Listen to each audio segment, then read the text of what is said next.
And at 10, Real Pizzeria. Before the release of FNAF 4, Scott Cawthon's website was littered with references to the numbers 8 and 7 in the source code. This caused many fans, and even dear old matpat, to think that these were references to the year 1987, where the famous frontal lobe bite occurred. However, other fans believed they were coordinates, so after plugging them into Google Maps, which I honestly don't understand how you would do that, I tried it and it didn't work. Like, did you just put all the numbers in, or did you like put spaces? Like what? Whatever. After putting them into Google Maps, they found that the location it gave was an actual pizzeria. Obviously, once this got shared, fans of the franchise started harassing the place trying to get answers, and while it might have been all one big coincidence, someone might have caught on before. Kathy Blockus reviewed the pizzeria saying the robots kill. I saw a robot fox killing a kid before in there. Run for your life out of there. Alright. Grammar. This was left 3 weeks before FNAF 4 was even announced, which is when all of the 8s and 7s appeared on the website. While this is incriminating, they also left the place a 5-star review, so I'm pretty sure they were just fans of the franchise. But could they be related? And at 9, Competitors Games. Help Wanted gives us 2 different explanations for the previous games. One from the company saying that Scott made the games on his own, and another from Tape Girl who says that the company paid Scott to make them. Now, straight up, I don't trust Tape Girl. She gives you a combination of things to do that should have killed Glitch Trap, but it doesn't end up working, and if anything, resulted in you being trapped in the game forever. And I don't think that that was an accident. So what if the company is telling the truth, or at least as much as they know? The fan game Those Nights at Rachel's revolves around a rival to Freddy Fazbear's called Doug and Rachel's. Perhaps, instead of Scott making the games on his own, or Freddy Fazbear Inc. paying him in order to cover it up, what if Doug and Rachel's, or some other competitor to Freddy Fazbear's, paid Scott to make these games to advertise the deaths that they were so well covered up? I mean, it would make sense.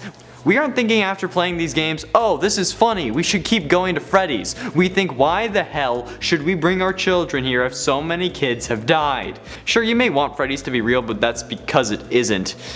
If it was real and everything in these games really happened, you would be terrified to not only go out of this place but set foot outside your home, just in case you got scooped out on the street. And at 8, the websites have conversations. Over the years, the way we found clues to the lore of these games has evolved. It started with reading newspaper articles on walls, then moved to analyzing minimum wage payments, and even went so deep as to investigate the real name of a teaser image using Notepad. But on the way to these extreme lengths, we started investigating the source code of Scott Cawthon's website. It started with the numbers 8 and 7 appearing multiple times, which led people to think it was about the bite of 87, as well as finding a restaurant on Google Maps everyone thought was the inspiration for Freddy's. One fan even went so far as to comment, "I saw a robot fox killing kids in there," even before anyone knew about it.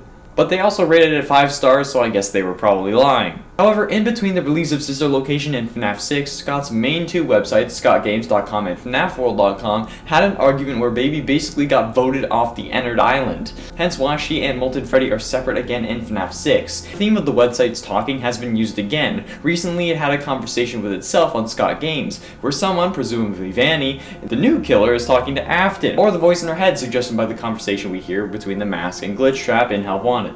And at 7, the Man in Purple. Remember the dark days when we didn't really know anything about the purple guy other than he killed kids? Yeah, those were the times. And remember when we, thanks to matpat, thought that the purple guy was Phone Guy? Oh yeah, those were dark days indeed. This theory started when YouTuber Game Theory, also known as matpat, posted a video on his channel talking about one small detail that nobody seemed to notice. How the purple guy from Foxy Go Go Go was smiling, and that the phone guy had a fascination with Foxy. And how the phone guy thought that the puppet was creepy, and purple guy would think the same thing because at the time we believed he was his first victim. This was later disproved in the Silver Eyes when the killer was revealed to be one Sir William Afton. Obviously in the book he wasn't referred to as the purple guy, but at this point we had proven that there was only one killer. And in the story, Willie was the only killer. This was also confirmed to be the identity in the in-game universe in FNAF 5 Sister Location. So, sorry Matt, but purple guy is indeed not the phone guy. I wanted it too, don't worry. And at 6, animatronic testing. We know that nightmare animatronics from FNAF 4 are hallucinations. We know this thanks to Nightmare Freddy's voice lines from Ultimate Custom Night, one of which says, "I am now given flesh to be your tormentor," and another one that says, "Now there is more than an illusion to fear," suggesting that before he wasn't real, but now he is, because, you know, you're in hell. Now, obviously, William wasn't testing real animatronics, but perhaps he was using his son as an experiment for the illusion sound discs we hear about in the FNAF novels that make an appearance on Funtime Freddy's Insides and sister location. Perhaps before he made the Funtimes, he was testing the sound discs on his son in order to make sure that they weren't faulty, because, you know, a giant clown animatronic that's like 7 feet tall would definitely scare the absolute living crap out of any child that it's trying to abduct. So, it can use a disc to look friendlier, that's for damn sure. It could even turn itself into the most appealing thing to that child, which is insanely overpowered and sounds like it should be used by a politician. Also, I know this is not a new theory, but you really think I could come up with 10 new theories? Even with help, that would be hard, okay? And at 5, Withered Bonnie wants your face. In Withered Bonnie's jump scare in FNAF 2, we can see him reaching towards your screen, as if reaching for your face. I mean, he is missing his, and the other animatronics attack if they see an endoskeleton. But if he had an exposed endoskeleton, why would he attack another one, since they're one of his own? Withered Bonnie is also essentially reaching for the Freddy mask that you have on your head that you just flop down, maybe thinking he can use it to prevent others from attacking him, since his freaking face is missing. Actually, now that I think about it, what if the reason they're attacking you is because they can sense the remnant in your body? Maybe in fact you got scooped before becoming the night guard at these pizzerias, and now you look like you should be in a suit because Ennard is inside you, and potentially exposed. I don't know, it seems like a hell of a stretch, but I just wanted to throw that out there. And at 4, building animatronics. I believe that in a future update for special delivery, you'll be able to build animatronics. I don't believe that this is a feature as I'm writing this, but if it is, I apologize. In the game, you are able to collect naked endoskeletons. It is my belief that you'll be able to add on to them in the future, allowing you to make robots to help defend yourself or find remnant. This would also help establish this as being possible in the lore. We will do more of the creating Dreadbear minigame, since that established the principles on how to do it, at least in that scenario, which may not convert well to AR, but still. And at 3, Michael is not Springtrap.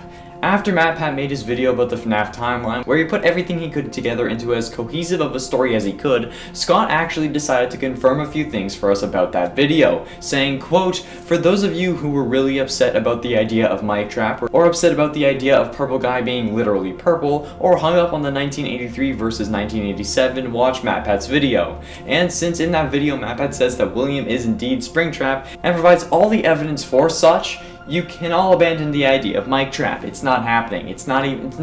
Scrap Trap is not Michael. Springtrap is not Michael. Drop it. And at 2, 83 versus 87. FNAF 4 is one of the weak points when it comes to discerning or decoding the FNAF timeline, which is nearly impossible at this point. This game has so much debate about who the characters are, where it takes place, and hell, even when it takes place. Yeah, people were legitimately arguing over if the game took place in 1983 or 1987. 87 would make sense, considering how we see a bite at the end of the game when the crying child dies, and then the only other time we've heard about a bite in game is the bite of 87, where someone gets their frontal lobe bitten off during business hours.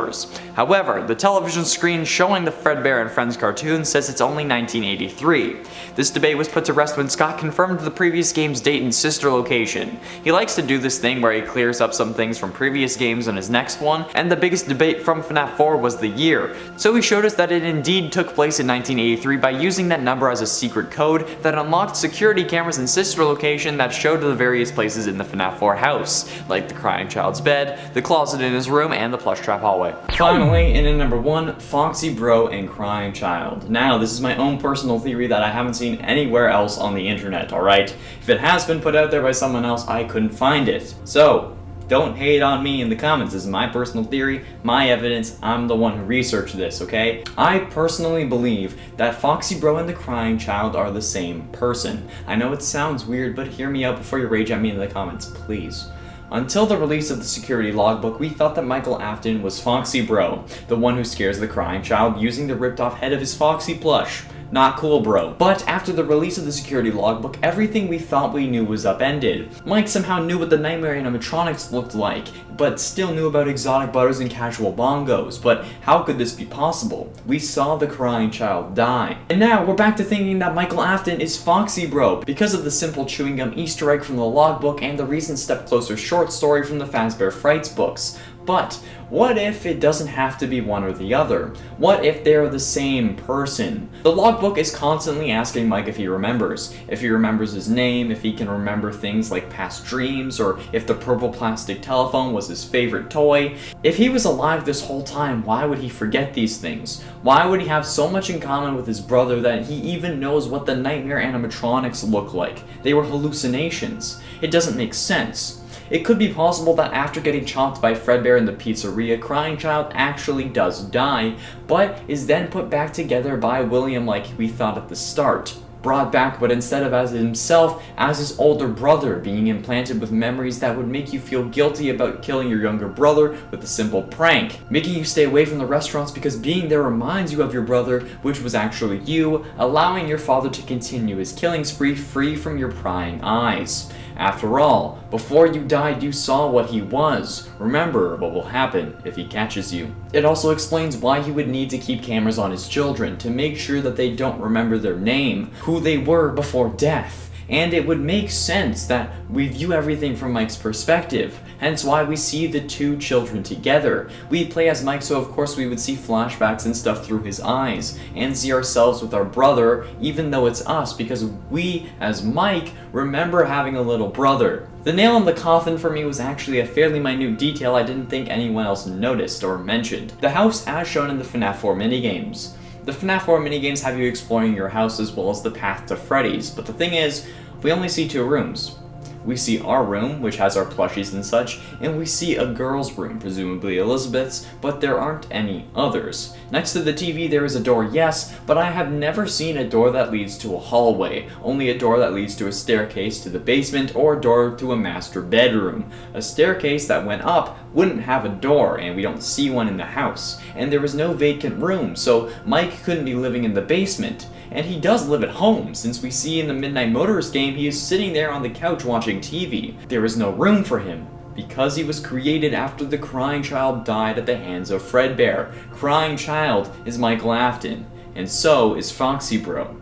They're both the same person. The question is, did he ever remember? What do you think about that, matpat? You asked us to figure out what he was forgetting. I feel like I have it figured out, okay? He forgot himself. And at 10, Glitch Trap is William Afton. This one is fairly believable, so believable in fact that people actually consider it canon. However, there is no official canon source that confirms this to be the case. Referred to as the Spring Bonnie Man in the game files and the Anomaly by Tape Girl, Glitch Trap is a name given to that bunny rabbit thing by fans of the series, who linked the character to William Afton because of the golden Bonnie suit, which Afton used to kill children, the game file being called Spring Bonnie Man, his purple glowing eyes, and his similar mannerisms to William Afton. It is generally believed that Afton was able to get himself in the game by linking his memories with a circuit board that got scanned to eventually make the game. However, his soul is stuck in hell in Custom Night. While others may think that Glitch Trap is Afton, which is a reasonable assumption, don't think it canon yet until it gets confirmed, because we all know that Scott loves to throw wrenches into the lore, especially with this game. Like, jeez, just retcons everywhere. And at 9, Cassidy. The mysterious identity of Golden Freddy has been bothering us for the better part of a decade, so it's obvious that finding the name of the child who possesses him would be a grand challenge. Well, in the security logbook we found that challenge. A whole book dedicated to revealing the identity of the one you should not have killed. In the book there are numbers constantly out of place, and each page that has numbers incorrect also has faded text saying my name. However, this isn't Michael writing, since he writes in red, so obviously it must be someone else. Something else. Golden Freddy. Putting the number clues together, we get 5, 2, 3, 9, 1, 5, 7, 2, 10, 11, and 8, 11. Which, as user DPowerful1 on Reddit pointed out, if you use those numbers as coordinates in the word search, you can spell out the name Cassidy. This was shown to be correct with the constant use of Golden Freddy's signature line of "It's me" used over and over in that word search. Plus, now that line of "It's me" makes a hell of a lot more sense. It's me, the one you shouldn't have killed. Cassidy was also mentioned by name in the final FNAF novel, The Fourth Closet, described as a girl with black hair, and the only human child in the logbook is a girl with black hair, being given cake by the puppet who is trying to give her her happiest day, as suggested by the question on that same page, but also relating to the happiest day minigame where we try and settle Golden Freddy's soul. In a date dream theory. Most of you had heard this one before. Everything we've seen in these games is a dream. Sure, Help Wanted gets kinda meta and kinda puts this theory to bed, but what if the things we are seeing are still a dream? What if it's not the crying child in his home or hospital room waking up every morning? What if it's William Afton dreaming about the insane things he plans on doing and how well it will work out? Well, to him it will work out well because he's a lunatic. Time works differently in dreams. You can go a whole month of your life and then wake up and it's only been 6 hours. And sure, you're able to control your dreams, but that's very difficult to do because once you realize you're dreaming, you basically wake up. So what if he's only considering killing children right now? And this is his mind telling him not to do it, or to do it because again, he's cuckoo for Cocoa Puffs. Or there is the other theory that we are still dreaming through Crying Child, where he's just now further into the dream, trying to justify what he saw so that when he wakes up he isn't terrified. Or he played the games and had nightmares about them, and now he's in the real world maybe? I don't know. And its 7 original intentions. The original FNAF group of animatronics are seen as the first victims, the missing children from 1985 and the grandparents of all other dead animatronic possessing children. But what if we've been misunderstanding this the whole time? It was suggested to me by Jack that perhaps all they wanted was your help. You end up getting fired in that game for tampering with the animatronics, among other things. So you were messing with them. And from what we know about the series, you were trying to set their souls free. What if that's all they wanted you to do? Sure, you're playing as Michael, who looks a lot like William, their killer, but surely they would be able to see that you aren't him. They could be trying to get you to help, but they don't know their own strength because, you know, they were children. And then they possessed animatronic animals with strength 10 times greater than theirs. I mean, sure, they scare you, but you don't actually see them lunge at you unless it's Freddy when you run out of power in FNAF VR. So maybe they're just trying to get your attention, because, you know, you're looking at a screen. Damn millennial. I know he's not a millennial, but like, you know what I mean.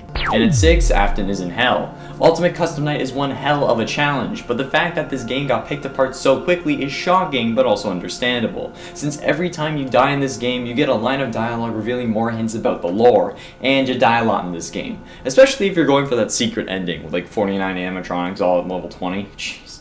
But these lines hint that we are somewhere that won't allow us to die permanently, only over and over, and somewhere that our character is not liked. Obviously we play as Afton, since even Nightmare Fredbear himself says these people aren't our friends, and Afton is the only character that deserves hell, like Henry says in the final moments of Pizzeria Simulator. Although for one of you, the darkest pit of hell has opened to swallow you whole, so don't keep the devil waiting, old friend.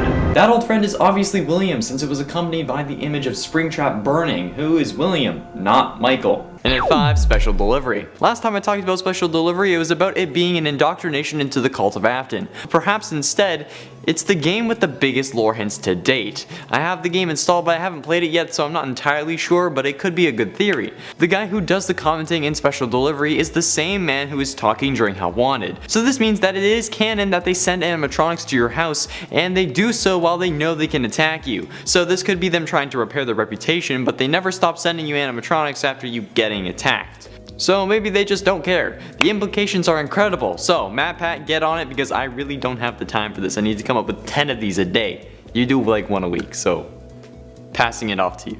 And at 4, you're the new killer. While yes, I did start playing through FNAF VR on the channel, be sure you go watch, by the way. Share and like that video if you want more, because I'm only doing that if it gets enough views. Because, God. Okay. Oh my. Okay, there they are. However, I already know the end. No matter what you do in the final battle against Glitchtrap, you end up getting stuck in the game while he gets out. And while maybe it's signifying that he is taking over your body or escaping the game, what if instead he is passing the baton to you? I mean, I've already said it. What if he's taking over your body, like physically controlling it while you're in the game? That means that you're the new killer, in essence. But what if being trapped in the game will drive you insane for eternity, until you do the same thing as he did and switch with someone unfortunate enough to play, turning them into code while you escape and plan on tracking down the man who took your life? I mean, it's plausible. Scott has always been known to not shy away from big twists and reveals, like he did in this game. He soft rebooted the series. And if this game was meant to be a soft reboot, wouldn't you becoming the killer be the ultimate switch up, and be one hell of a way to start up a new story arc? I think so. Getting close to the end, and at number 3, we are Freddy. This one's also mine. There are a lot of weird things happening in FNAF VR, but you need to remember, in Help Wanted we play as a game tester for a game in the FNAF verse. So the game I play is different to the game I'm testing in the game I'm playing. Get it?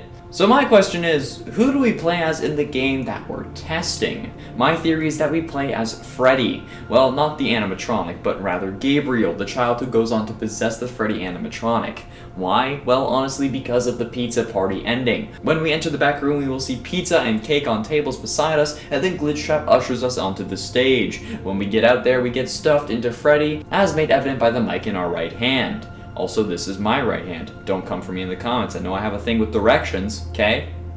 This is my right hand. But the thing is, Glitchtrap is an anomaly. A literal glitch in the code. Like, he shouldn't exist. So, how is he able to control that ending?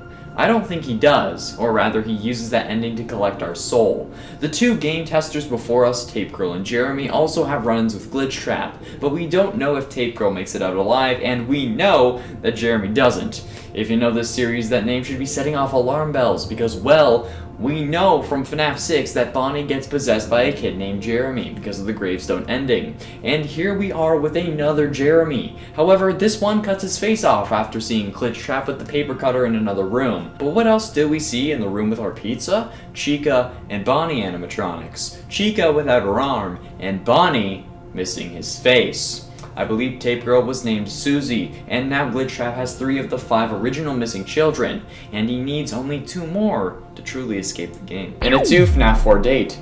Using the same quote as last time, Scott confirms saying that matpat was right about the whole 1983 versus 1987 debate. And in that video, matpat also talks about the fact that FNAF 4 takes place in 1983 as indicated by the television Easter egg and the secret cameras and sister location using the keypad combination of 1983, 1983, where the camera showed the different areas you play in during FNAF 4, Plushtrap's Hall, Michael's bed, and the closet that Foxy and Mangle decide to assault. So basically, matpat got almost everything right in that video. Scott also said it's obviously not 100%, but he really hits this video out of the park. Now it's only a matter of figuring out what he got wrong so we can fix it. Do it together. Yeah.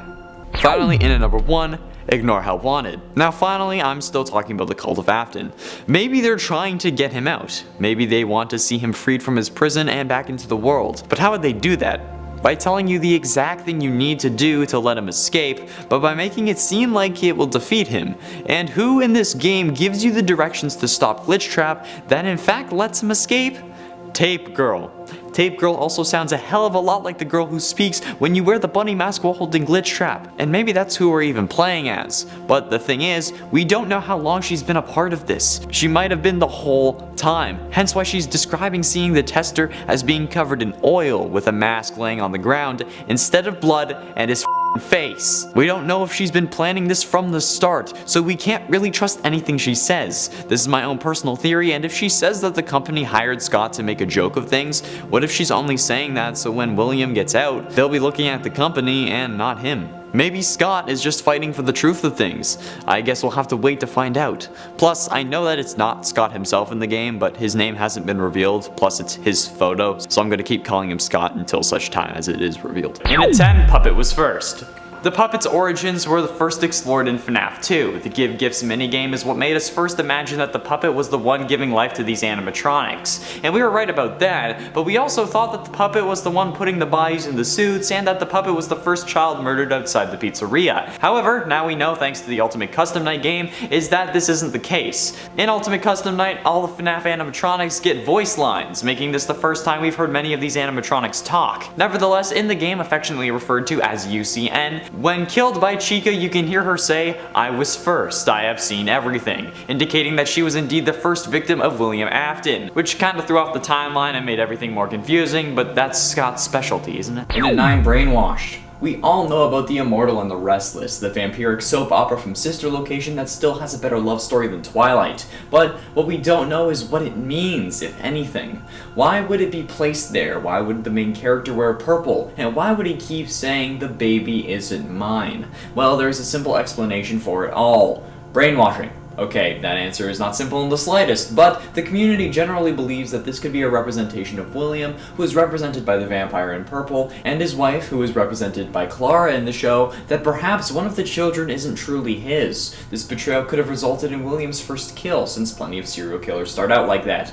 But what if it's something more? What if, in reality, the baby isn't his because he stole it, or maybe kidnapped a kid and brainwashed him into being theirs? Perhaps after losing a child, or maybe he brainwashed a kid who saw Elizabeth get scooped, and in that moment of trauma he was in his most vulnerable state. It's not that outlandish of a story with child abducting and possessed animatronics coming from a Chuck E. Cheese parody, especially when that story has doors that make no sense. They shouldn't be closing with power. And at 8 FNAF 4. MatPat's theories on FNAF have remained fairly solid, constantly referring to the same things that he's already established. But actually, there was one theory where he flipped everything on its head, when he proposed that the FNAF 4 house is actually Henry's, and the mustard man from Sister Location is actually Henry instead of William Afton. And everything we assumed that Afton was doing with the sound discs and making sure his kid doesn't go to Freddy's was all Henry's doing. There is evidence in the books to this, but if you want a better explanation, you should go check out Matt's video, because he does an incredible job, and I really believe that this could be an actual thing. I also don't have the charisma he does, so... Since everything makes sense if it is Henry. His daughter is missing because Afton killed her, he locks Michael away so he doesn't end up getting killed, the footprints outside his broken window are Afton in the glitch trap suit because it's an older version of his suit. Hell, that could even support the fact that glitch trap is Afton, because he would have stored his early memories in the computer chips. Everything falls into place. It's incredible and it helps solve the timeline in one fell swoop. So let me know what you think below. Do you think the house belonged to the Aftons or the Emilys? Since in the books it's revealed that Henry's last name is Emily, which is weird. And at 7, William Afton is glitch trap. While this may not have been confirmed by Scott Cawthon yet, in my opinion it has basically been confirmed. While everyone assumed that the character in the game files known as Spring Bonnie Man was William Afton due to his similar costume and the name in the game files, it was mostly just a well-supported theory and speculation. However, with the Curse of Dreadbear DLC, it has basically been confirmed. While in the main hub for the DLC, you can see the house from FNAF 4's menu on the horizon, and if you complete a series of tasks in blacklight mode, you can actually spawn glitch trap dancing on top of the hill near the FNAF 4 house. While this in of itself could be enough, I think the real kicker is the car. The way you get this Easter egg is by pressing the button on the monitor and then looking at the car for 10 seconds, and it has to be the car, just looking away won't do it. Before you do this, however, the car's lights are white like normal headlights. However, after the Easter egg is activated and you return to normal mode, the car's headlights change to purple. Scott always makes it a point to clarify things in his next game, and this is his way of showing us that glitch trap is none other than Purple Guy himself, William Afton. The car headlights are purple. What more do you want? It's probably his car from Midnight Motorist. And at 6, the movie isn't real. We all know about the Five Nights at Freddy's movie supposedly in development by the same studio that made Paranormal Activity, but what if it's not really gonna happen? I can see something like this playing out where instead of making the movie, they say that workers died on set, causing them to halt production, and while it may get some bad press, a series about dead children possessing animatronics having real deaths associated with it would be incredible press nonetheless. Especially when the deaths are actually fake because they only wanted to use the movie as a boost to like the games in the book. We haven't even gotten any word on the potential plot for the better part of a year, at least to my knowledge. And maybe the studio got the rights to the movie since they know how to handle paranormal press, or they have a guy who can do that, something like that. I don't know, I just think that this movie would make a boatload, and since Scott loves rushing out games and books every other month, it's a surprise he hasn't made this one come out yet. Like, come on. And it's damn suspicious if you ask me. Like, what are you doing, Scott? Come on. Halfway through number 5, Mike is Purple Guy. There have been plenty of debates online once more pertaining to the identity of Purple Guy after the release of FNAF Sister Location. The confusion came after the end of Sister Location when Michael is walking around and turns purple. This caused a whole load of people to consider the two individuals the same person, even though those same people thought that since they were slightly different shades of purple, there was a purple and pink guy. These two are also different shades, but now they're the same person? What? Anyway, the real answer here is just that the purple guy is just a shadow. He's not physically purple like Michael is. William's purple guy is a shadow that couldn't be colored black because the background of FNAF 2's minigames was black, so the shadow was instead colored purple. The purple guy is William Afton, but Michael Afton became visually purple, okay? There were two purple guys, but only one that is like actually like purple. You get it? This game is not confusing at all. And at 4, MatPat working on the movie. The FNAF movie has been in the works for a while. Scott has been hard at work writing and rewriting scripts in order to make them worthy of production, since, you know, we all have extremely high expectations at this point. However, there was a recent conversation on Twitter between MatPat, our Lord and Savior of FNAF, and Jason Blum, founder of Blumhouse Productions, aka the company that's making the FNAF movie. They also made Paranormal Activity. There was a whole conversation between the two on Twitter where Jason said that he had discovered MatPat's theories and was in deep, saying that he's gonna watch them all 10 times. Eventually, MatPat responded saying that he would love to have Jason on the show to talk about the movie and ask him plenty of questions, such as if it's a lore story based on the games or books, or if it's just going to be another story set in the same universe. To which Jason said it would be amazing to come on his show. However, how would Jason just be learning about MatPat now? Okay, he tweeted out saying that he found it on September 1st. So, how did nobody mention him beforehand? But there's also the point of the audience. MatPat is a member of the FNAF community, but has more ties with the fans than he does with production companies behind the games. Meaning that if they really wanted to make the movie good, they would most likely bring MatPat on. And the fact that there was a blatant conversation really shows that perhaps this is what they've been doing for a while, or the whole time. It's probably a recent thing. And at 3, creation. This is a theory I saw posted in the comments of the last part of the series. Coming from Carvey16, they think Glitch Trap is a piece of living code in Hell Wanted, which is true, and they also seem to think that he may bring every other animatronic within the game to life. Now, for some reason with this last game, it has opened the door to so many fan game tie-ins, but this sounds like it could be possible. I mean, if he can escape and materialize into the real world, potentially through your mind, what if he can bring the other animatronics with him? Sure, they exist in the world already, but he could bring them out into the real world, where Scott would have to fight off a horde in the style of Joy of Creation. I know it's a stretch, but if you want that as your headcanon, play Help Wanted and then go play Joy of Creation, and then BOOM! You have an ending to the series. And at 2, special delivery, indoctrination. In the few cults that I've been a part of, we've always had an indoctrination, something you must complete before being able to join the group and ascend to the next level. But what would a cult surrounding praising a man who sends animatronics after children do? Obviously make you need to survive them. And sure, there are the normal games, but those don't compare to real life. You need something more mobile and accessible. Everyone has a phone, and while it's easy to stay in one place, you can actually move around while using the AR on your phone, making for a more difficult challenge, but also a more telling test of your skill and problem-solving abilities. Plus, they gotta know you can kill kids. If you've played FNAF AR, you are now in the cult. Welcome. Finally, in at number 1, William Afton is Purple Guy. This is an oldie, but a goodie.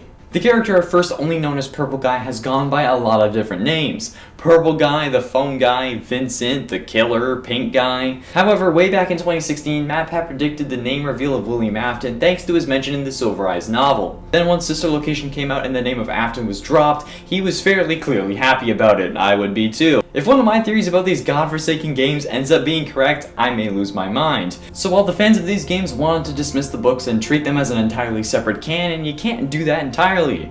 Sure, some things are different, like his first victim being Henry's son Sam in the book, but in the games it's Susie, and the names of the original 5 children being different, it's still important to consider them when crafting theories. So while you may hate on MatPat or hell even hate the books for that matter, one of the biggest reveals in the game came from him and those books. So, take a chill pill, relax, and remember that it's just a theory. A theory that you don't have to believe until it turns out to be true. So don't hate, appreciate the effort that people go to in these kinds of videos. Jeez, don't hate. There's no point. And at 10, Elizabeth's Fault. Every time we talk about the Five Nights at Freddy's series, we always talk about it from our perspective, where we have some sort of godlike ability to see a whole bunch of key dates, locations, and events that show us the Afton family storyline. However, we don't know the whole story, and we don't know everything. One key thing that we don't know is why. Why did William start killing? Some say it's because he lost his kids, but the time that crying child gets chomped is at the same time we can see Elizabeth get scooped. We can tell by the stomach mouth on the nightmare animatronics and the empty girls' room in FNAF 4's house, but what if only one of those was an accident? We know something happened to the mother of the Afton family. Maybe she left William for someone younger and a little less child murdery, or maybe she died in a tragic accident, like perhaps giving birth. We don't know which of the two young children is the oldest, whether it's the crying child or Elizabeth, but we can assume that it's going to be the crying child because he's older and seems to be a little more mature because he didn't, listens to his father and doesn't go touch baby. But if the Afton mother died while giving birth to Elizabeth, resulting in William resenting her for it and wanting revenge in the form of a 7-foot-tall robotic clown baby.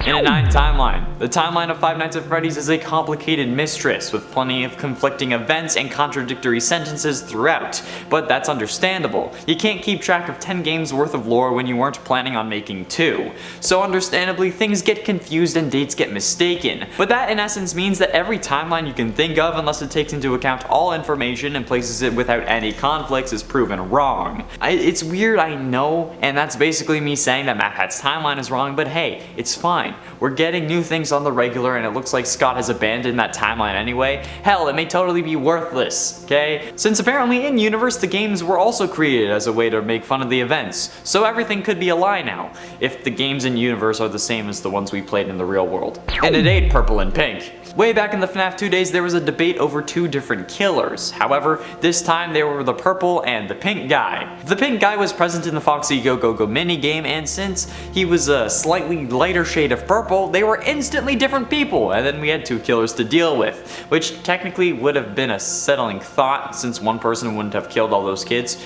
However, this isn't the case, as proven in the Freddy Files, an elongated strategy guide created by Scott Cawthon himself. In it says that in the Foxy Go Go Go minigame, quote, purple guy can be seen in the corner, which very quickly proves the pink guy stands wrong. I believe that this was a debate where people were like legit fighting over this, and then dismissing anything if it didn't mention that there was a pink guy and a purple guy. It's nuts, okay? It's good to have a fan base that's dedicated, but it can also lead to a very toxic environment. And it's 7 real-life links. In December of 1993, after Chuck E. Cheese had closed in Aurora, Colorado, Margaret Kohlberg, the manager, is tallying her receipts in the back room. While she does that, Bobby Stevens scrubs down the kitchen, and Sylvia Crowell, Ben Grant, and Colleen O'Connor all work on cleaning the main party area. However, there is someone hiding in the bathrooms, 19-year-old Nathan Dunlap. Earlier that year, he had began working as a cook, before getting into an argument over his hours, which resulted in him losing his job. He was looking for revenge. He exited the bathroom and began firing, killing everyone in the building. First Sylvia, then Ben, then Colleen. Then he went into the kitchen where the bullet entered Bobby's jaw, sending him flying to the ground. Then Nathan went to the back where Margaret opened the safe before being shot twice. Nathan filled her bag with $1,500 cash, arcade tokens, and keychains. Thanks to the security cameras, he was promptly arrested and sentenced to death thanks to the testimony of Bobby, who actually survived the shot to his jaw.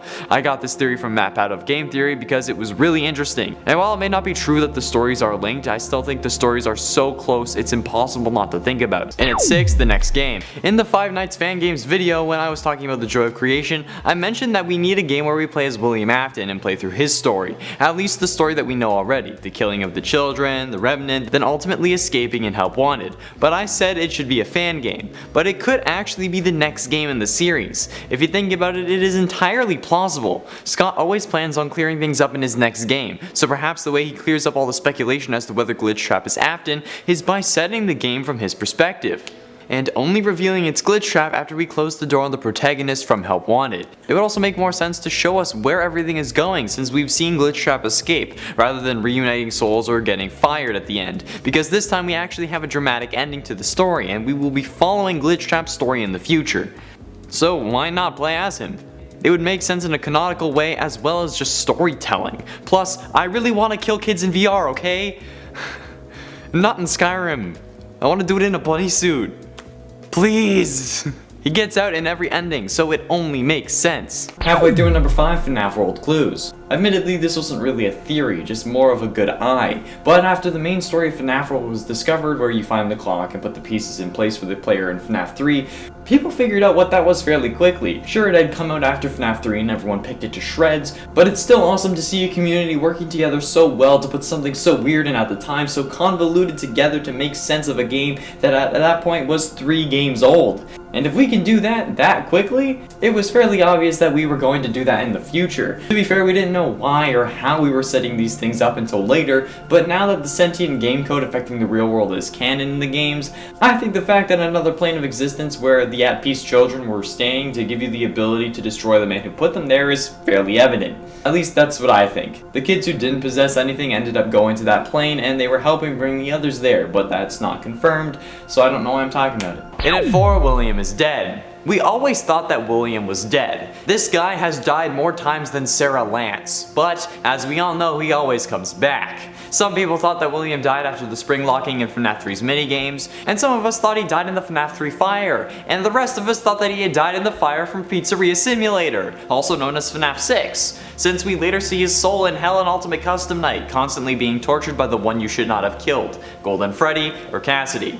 But now he's alive again, at least his mind or soul is in the form of Glitch Trap, or I guess you would call it his essence?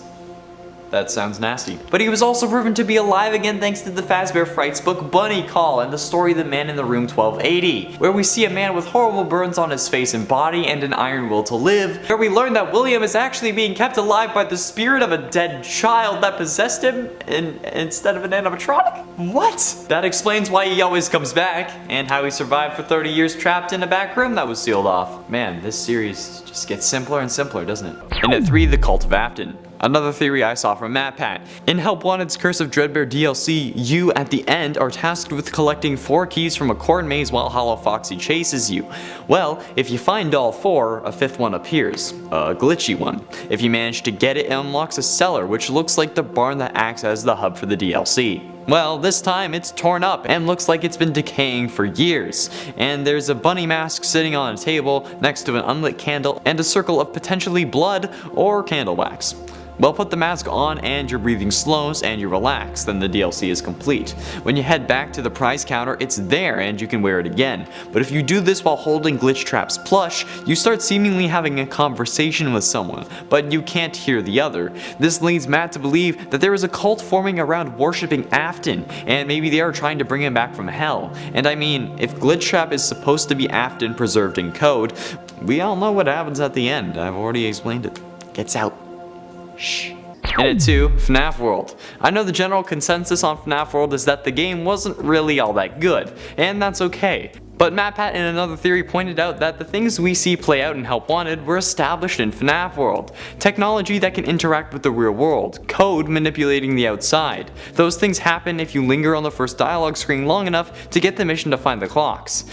You set up the clues that you find in the FNAF 3 minigames. That's why they're legit minigames, because you've entered the code of another world. Perhaps this world is where Glitch Trap's from. Moving away from the game theory and onto my own personal ideas, since Purple Guy in FNAF World talks to us saying he's not the Purple Guy we know, maybe he's not. But perhaps he's the one we end up seeing being put into Help Wanted after they took code from another computer chip, which could have had the remains of FNAF World on it, because he deleted it off Steam, but he couldn't have deleted the whole game. This is actually quite compelling now that I think about it, because it would be another Afton, but not the same one as before, and as we all know, he always comes back, but maybe not the same way. Finally, in at number 1, Mic Trap. This has got to be my personal most frustrating debate in all of FNAF lore, okay? This debate also arose at the same time as the Purple Guy debate. They go hand in hand. At the end of Sister Location, the secret ending, Mike has a little speech about how he's supposed to be dead, but he isn't, and that he's going to fight his father. The debate comes at the end of that scene, where Mike says that I'm going to come find you, and then Springtrap pops out of the ruins of Fazbear Fright.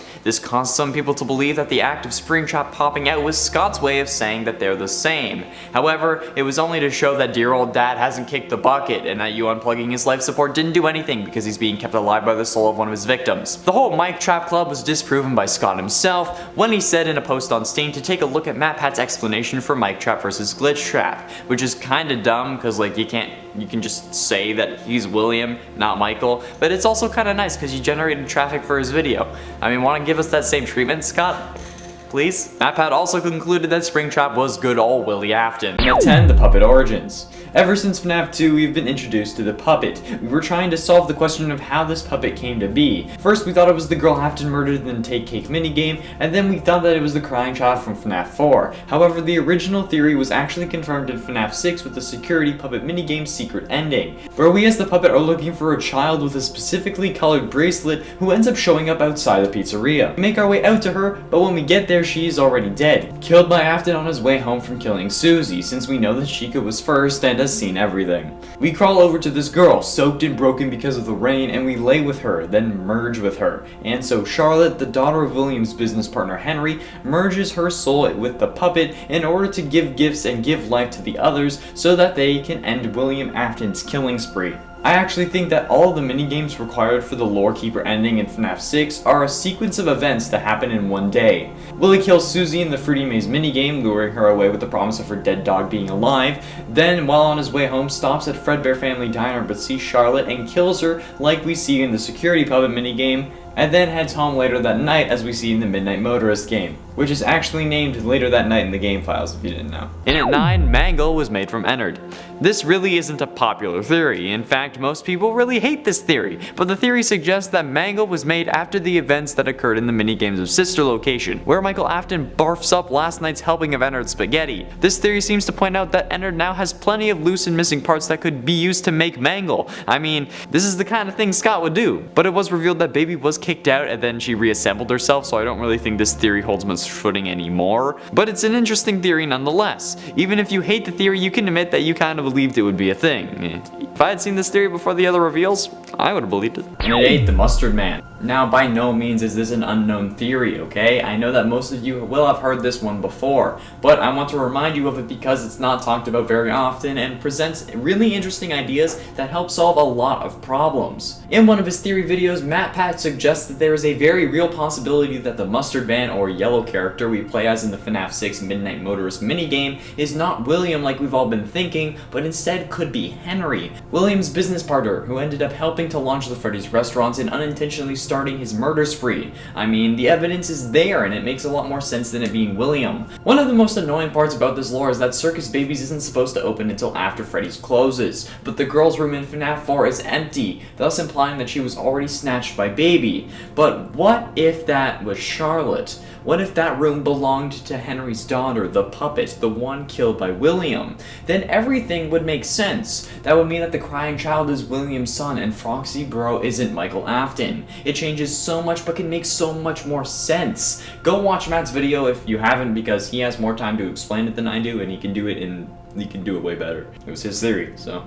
And at 7, Real Life Fan Game. The fan game The Joy of Creation is something I recently saw while researching another video, and it really intrigued me. The concept is that Scott Cawthon ended the FNAF series, and now the animatronics he created are coming after him for it. But what if that's what's happening? What if they are forcing him to constantly create more and more games, otherwise they will come for him? It's probably not the case, but what if something similar to this is happening in the games? Scott was the one who made the game in-universe as well, so what if Fazbear Inc. or whoever got him to make these games is sicking the animatronics on him to make sure he is producing as much as possible? Or maybe the animatronics on their own came after him when they learned what he was doing, thus encouraging him to make even more. And his friend in universe made The Joy of Creation as a riff on his games and his friend's experience. This is all speculation, so more of a hypothesis than a theory, but it's still an interesting concept nonetheless. And at 6, Michael Afton. We can't get the identity of Michael Afton down. At first we thought he was the crying child's older brother, then thanks to the survival logbook it was now the crying child, and now after that with the release of the 4th Fazbear Frights book Step Closer, it's the older brother again because Michael chews gum and the older brother in the story chews gum, and the older brother in the story had his hand turned purple, and Michael Afton turns purple, and they're both older brothers. Great. I personally think that the older brother and the crying child are both Michael Afton, and that he was just rebuilt as a robot. Click up in the top right corner to see my full explanation that I will believe until it gets disproven by Scott himself, be it in another Frights book or in a new game, okay? I want a canon source to say that I'm wrong, and then I'll stop believing. Halfway through at number 5, Purple Guy Origins. The Mustard Man, or the yellow guy from Midnight Motorist, could possibly be Henry, but it could still be William. And while yes, you could explain the choice in color away as just Scott being Scott, I think that there's something more. Now keep in mind that this is my theory and that I have not seen this talked about online, so if you have heard this or any of these on this list before, I apologize. But we've been associating the purple guy with William Afton, yes, but it's always been the killer version of William Afton. There was a time before he started killing, so how could we show that this character had not been corrupted by anger and hate yet, when all we know about his visuals is a color? Well, change the color. I genuinely believe that the yellow guy from Midnight Motorist is William Afton before he started killing. He hadn't been corrupted by anger or hate yet. That's why he's yellow. Don't get me wrong, the books showed us that he wasn't a good guy, straight up kicking Elizabeth at one point from what I can remember, but he hadn't killed anyone at the time of Midnight Motorist. Sure, it kind of throws some holes into what we've originally thought, because we thought that he had just killed Charlotte, but we only think that, okay? It hasn't been confirmed. And yes, he isn't allowed into juniors, but maybe he was just banned from the bar because he's an angry drunk who comes home and kicks his children. We don't know. It's always a possibility, okay? And until Scott says otherwise, so don't come for me in the comments. Unless it's confirmed, you can't yell at me, okay? And for the crying child.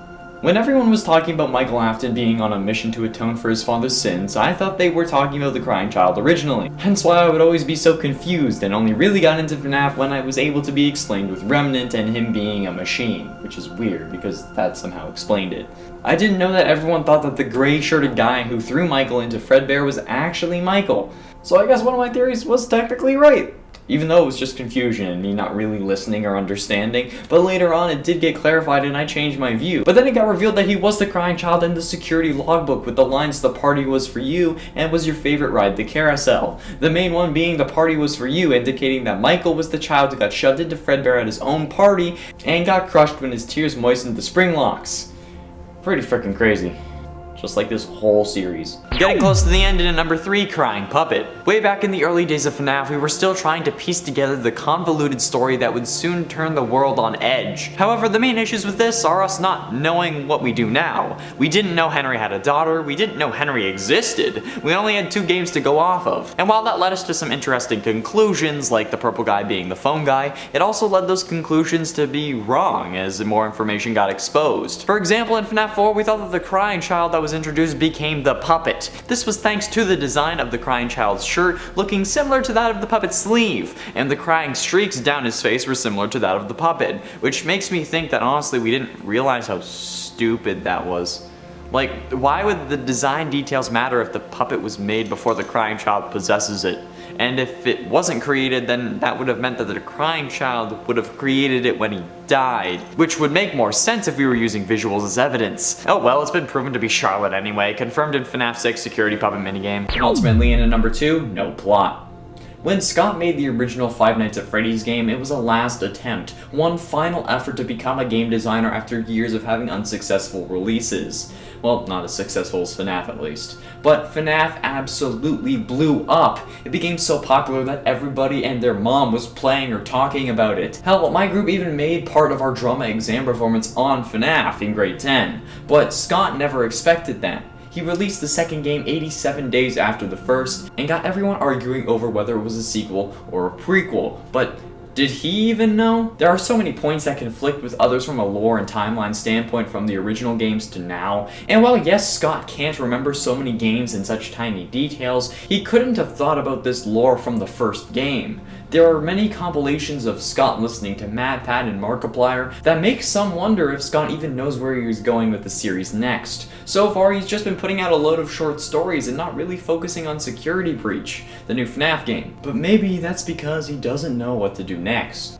Finally, in at number 1, Help Wanted's Dream. I talked about Dream Theory last part, and this isn't really what this point is about, but I feel like it's important to address it. This game could be a dream, but instead of Michael's, it could be Afton's. What if this game is actually about William's descent into madness, or somehow showing us that there are 2 Williams at the same time, like I suggested in my last theory? Let's face it, the only person who could have been at all these locations is William, and after all, some code was used from the old chips to supposedly make Glitch Trap. So what if that code also generated the scene cutscenes we see in game. One of the only people to go to all locations would have been Afton to kill kids. He would have been repairing animatronics since he needs his killing machines. He would have also had to contend with the plushies like the dark rooms. And at the festival where you see Dreadbear. You can even see Glitchtrap dancing on the hill next to the FNAF 4 house. However, the key to this puzzle, since Dreadbear may not be canon, is the final minigame. The Pizza Party minigame involves you roaming around the FNAF 1 location trying to find someone. However, if you end up going through the right door, you'll end up in the back room getting pizza and cake. However, when you do, Glitchtrap will appear coercing you into where he will ultimately kill you and stuff you in a suit. But who would have seen this? Nobody but Afton. You clearly play as a child in this game due to the giant scale and the stuffed ending. However, he is the only one who would have known about this event, meaning this game could all be a part of Glitchtrap's mind, or technically William's.